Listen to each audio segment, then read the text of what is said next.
Welcome, horror enthusiasts, to our chilling YouTube channel. Today we invite you to join us on a bone-chilling adventure as we share 3 horrifying tales from a nightmarish field trip.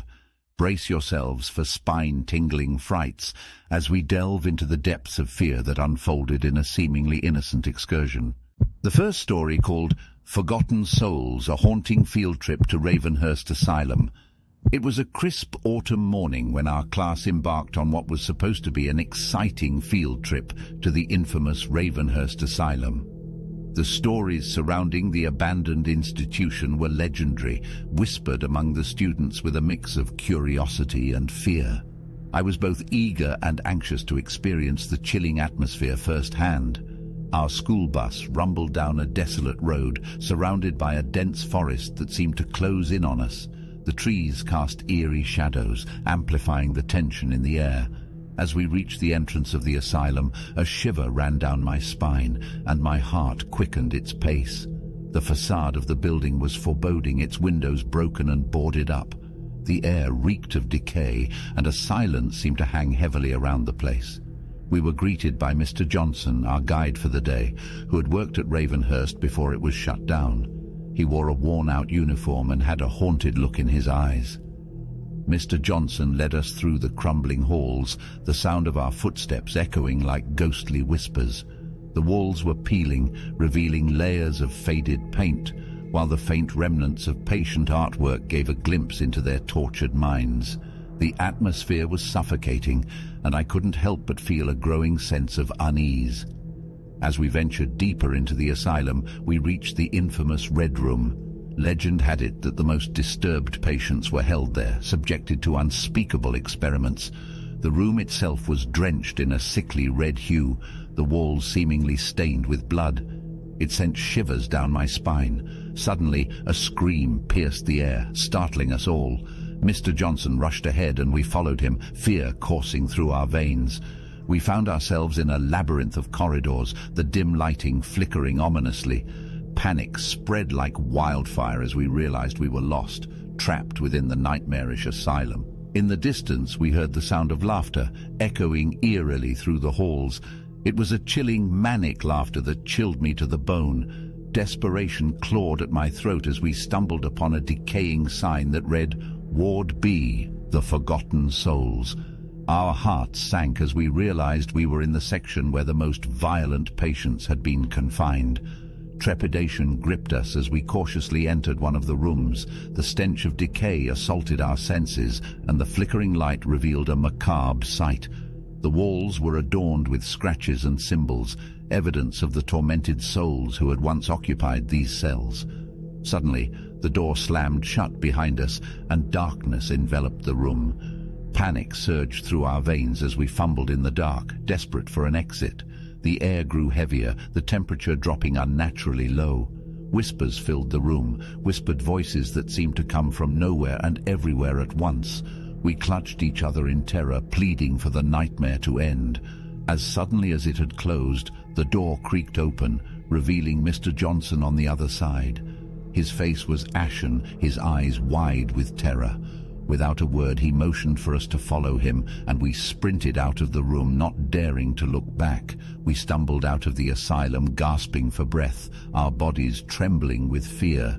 As we boarded the school bus, I looked back at Ravenhurst Asylum, a place forever etched in my nightmares.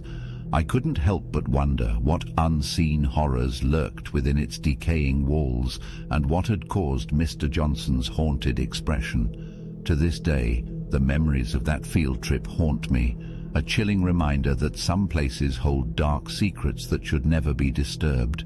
The true horrors of Ravenhurst Asylum remain trapped within its forsaken halls, waiting for the next unsuspecting souls to stumble upon their sinister domain. The second story, called Shadows of the Forgotten, a Journey into Nightmares.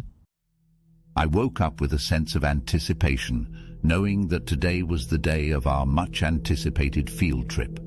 Our class was heading to the old, abandoned mansion on the outskirts of town. It had been rumored to be haunted, and the stories surrounding it were enough to send shivers down anyone's spine. Despite the warnings from locals, Our teacher decided it would be an educational experience. Little did we know what awaited us within those decaying walls. As we approached the mansion, an eerie silence engulfed the air. The once grand structure stood tall, its windows broken, and the paint on the walls peeling away like the skin of a decaying corpse. The sight alone was enough to send a chill down my spine. Our teacher, oblivious to our unease, led us inside, her excitement palpable. The interior was just as unsettling as the exterior. Cobwebs draped from the ceilings, and the musty odor of decay filled the air. The creaking floorboards echoed through the hallways as we cautiously made our way through the mansion. Whispers of nervous laughter floated through the group, but the fear in our eyes betrayed our bravado. As we entered what seemed to be the grand ballroom, I noticed an old, dusty piano in the corner. It stood there, a forgotten relic, covered in a thin layer of grime. Without thinking, I walked over and ran my fingers across the keys, producing a hauntingly beautiful melody that echoed through the room. Suddenly, the air grew colder, and a gust of wind blew through the room, extinguishing the few candles that provided dim light. Panic swept over me as I realized the others had vanished from my sight. Darkness enveloped the room, and the only sound that filled my ears was my own trembling breath. A deep, chilling laughter reverberated through the room, causing my heart to race. Shadows danced along the walls, distorting and contorting into grotesque forms. Fear consumed me, and I tried to make a run for the exit, but the doors slammed shut with an unyielding force. I stumbled backward, my heart pounding, and found myself in a long hallway with portraits hanging on each side. The eyes of the painted figures followed my every move, their gazes penetrating my soul. Sweat dripped down my brow as I tried to find an escape, but the hallway seemed to stretch endlessly, trapping me in its suffocating grip. Whispers echoed through the halls, the voices sinister and indistinguishable. A cold hand brushed against my arm, sending a jolt of terror through my veins. I turned around, but there was no one there. The presence of an unseen entity lingered, its malevolence permeating the air. With each step I took, the mansion seemed to morph and shift, its layout becoming a labyrinth designed to ensnare me. The walls closed in, and the ceiling lowered, threatening to crush me beneath its weight. The air grew thick with a putrid stench, and I struggled to breathe. As I stumbled through the darkness, a soft, chilling whisper reached my ears. "You're never leaving," it taunted, its voice a venomous hiss. Panic consumed me as I realized the mansion had claimed countless victims before me, trapping their souls within its decaying walls. Desperation fueled my determination to escape. With every ounce of strength left in me, I pushed forward, ignoring the bone-chilling screams and malevolent whispers that echoed through the halls. Finally, a faint light appeared at the end of a narrow corridor, offering a glimmer of hope. Gasping for breath, I burst through the doors and found myself back outside, standing in front of the abandoned mansion. The once imposing structure now seemed lifeless, devoid of the horrors that had plagued me moments before. The relief was overwhelming, but the scars of that night would forever be etched into my memory. Our class never spoke about the field trip again. The experience had changed us all, leaving us with a newfound appreciation for the power of fear. The old mansion stood as a haunting reminder of the terrors that lurk in the shadows, a testament to the horrors that can unravel within the confines of a single day. The third story, called Echoes of Blackwood Manor. The sun hung low in the sky as our school bus rolled to a stop in front of the dilapidated mansion. We were a group of wide-eyed seventh graders, excitedly chattering about our field trip to the abandoned mansion rumored to be haunted. It was the perfect recipe for a true scary experience. Little did we know our adventure would turn into a nightmare we would never forget. Mr. Johnson, our eccentric history teacher, led us off the bus with a gleam of excitement in his eyes. "Welcome, my brave students, to the infamous Blackwood Manor," he said, his voice dripping with mystery. "Legend has it that restless spirits roam these halls, waiting to prey on unsuspecting visitors. The air felt heavy as we entered the mansion, our footsteps echoing through the dimly lit corridor. The walls were adorned with peeling wallpaper, and cobwebs hung from the ceiling like eerie chandeliers. The scent of decay lingered in the air, causing a chill to run down my spine. As we explored the mansion room by room, the atmosphere grew increasingly oppressive. Strange noises echoed from unseen corners, and shadows danced menacingly along the walls. I couldn't shake the feeling that we were being watched. In the grand library, the group huddled together, seeking solace in numbers.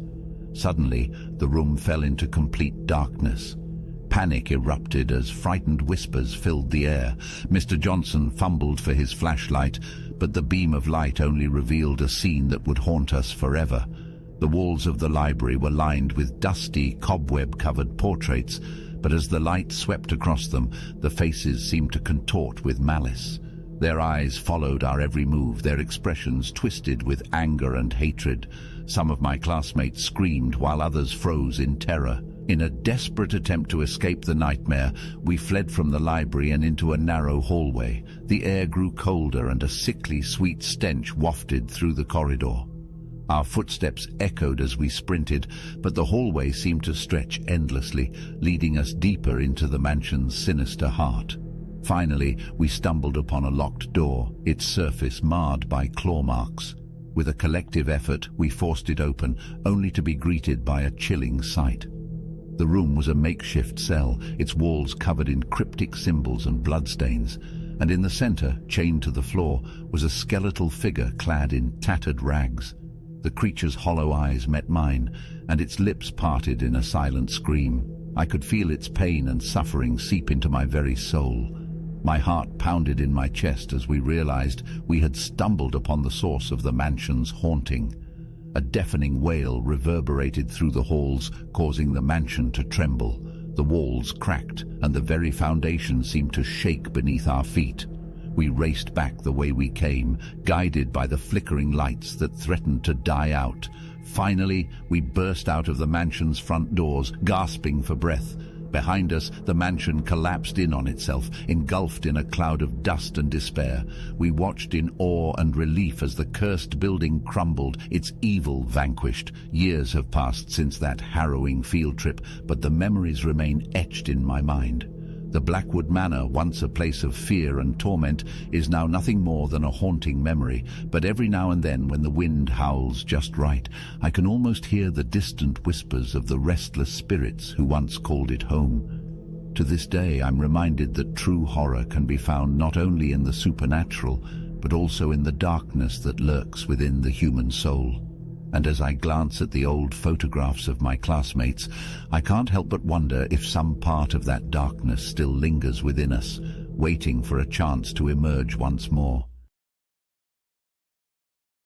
As we come to the end of this harrowing journey, I would like to take a moment to express my deep gratitude to each and every one of you, and don't forget to like and subscribe. See you soon.